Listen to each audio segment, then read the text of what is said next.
Hey everyone, welcome back to another episode of Sans Gluten, or if you're new here, welcome to Sans Gluten. We're a gluten-free cooking and baking show. Today, where we cook culture. Oh, gluten-free. Gluten-free. Cooking our culture, gluten-free.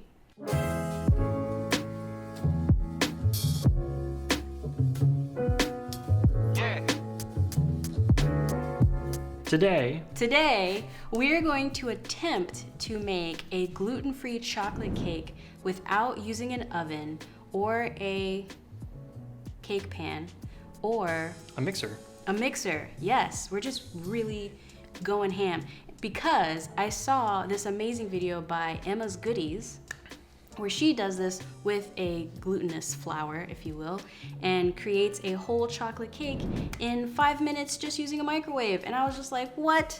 Amazing. How? And so I thought, why don't we attempt to try this with gluten-free flour to see if it ends up turning out edible.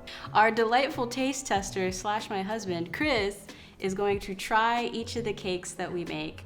Backtrack. We're gonna make 2 versions of this cake. The first one will be with my gluten-free flour mixture that I know and love. If you're interested to know what my gluten-free flour mixture consists of, check the description box and whatnot.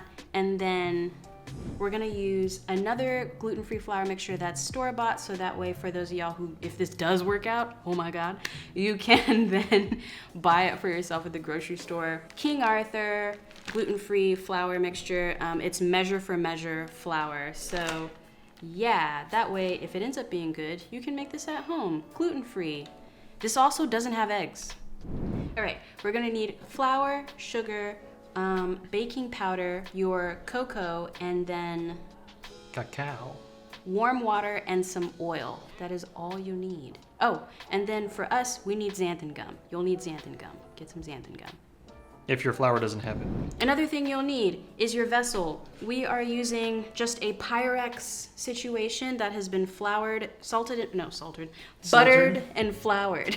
It's a 7-cup. Oh, okay. Is it? Yes.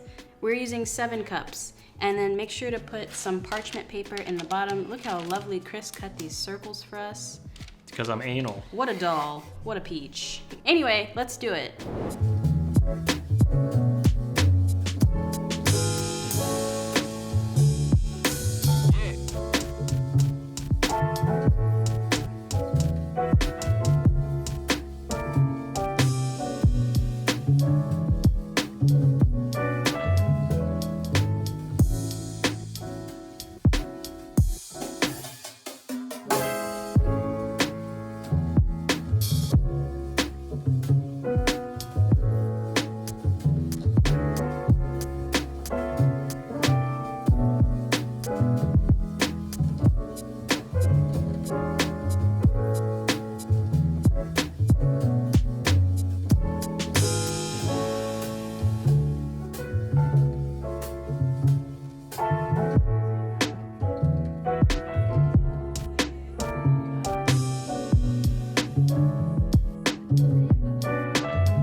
So here is mine. It's a little undercooked. I think it could have gone another minute or so in the microwave. So I would say if you're going to half the entire recipe like I did, I would say maybe put it in the microwave for 3.5 to 4 minutes and see how you're feeling with that. I'm just going to frost it with something very simple, Betty Crocker's frosting chocolate, whipped chocolate, because it's gluten-free. This is actually a gluten-free frosting, and I didn't feel like making frosting from scratch. And Chris is gonna lick it.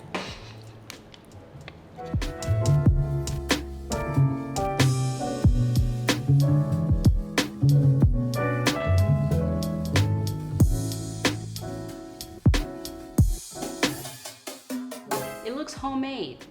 This one's a lot darker, but that's because we let it cook all the way. This one's like cooked, baked, if you will. Is it baked in the microwave? I guess cooked. It's microwaved. This one's microwaved Futurized. all the way.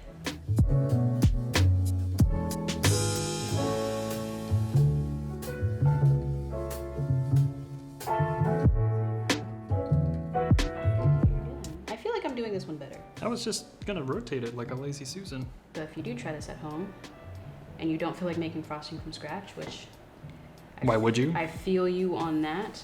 Well, remember, like the other frosting I made, you really liked it. Oh, that's true. You're making a cake in the microwave. Yeah, but if you're making a cake in the microwave, you're not making your own frosting. Like, that's the whole point of doing this. If you're doing that, we're gonna make some assumptions about, what you are or are not willing to do. Right. It's just like, I need a fix, and I don't want... I ain't got no eggs. Yeah, but I need And I do not want to wait an hour. Yeah. So let's cut into these guys, yeah? I think we should do yours first. Do you think we should do mine first? Because I have higher expectations for it. Oh. Oh, That actually looks okay. pretty good. This is a really great size cake for just 2 people, so. If you say so. Whoop. Ta-da. Whoop. Whoop. Whoop. Whoop. All right. Okay. Thanks.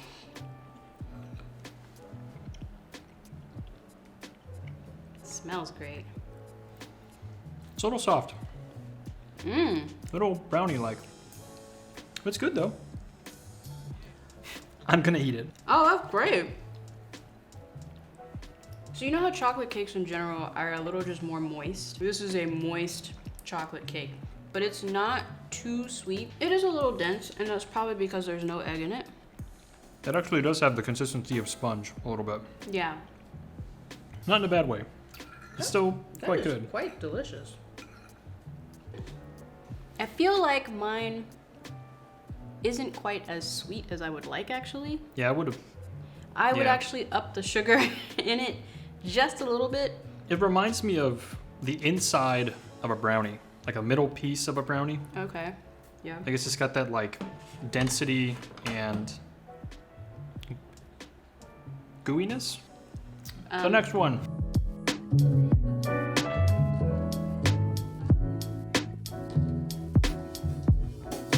So we're trying King Arthur's. Again, I think King Arthur's is going to be a little bit better because we actually cooked it for quite a bit of time. What? We'll see. Oh, it's still pretty moist. Okay, there's some actually. Yeah, that needed more time. Okay.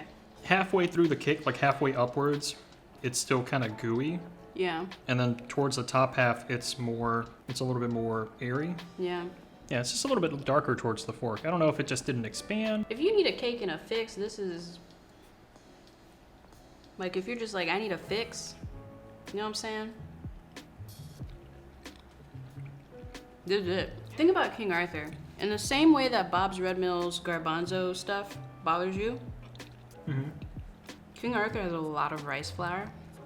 Makes it chewy. So I just taste rice. So this is gooey. Yours was gooey. This one is chewy. The texture is just a little bit off, and I think that's the result of cooking it in the microwave, so cooking it so quickly. All that to say, this is a delightful way if you need your chocolate fix real quick, you know what I'm saying, and you have a gluten intolerance and you're also allergic to eggs. This is a really great way to get that fix without having to do too much work. Basically, it takes 8 minutes maybe to make this cake, 4 minutes in the microwave and 4 minutes to like sift everything together in a bowl. Icing contains milk, so it's not vegan. If you make your own vegan icing, this is a vegan situation. Like, share, subscribe, follow us, please. And Thanks for stopping by. Thanks for stopping by, and we'll see you in the next one.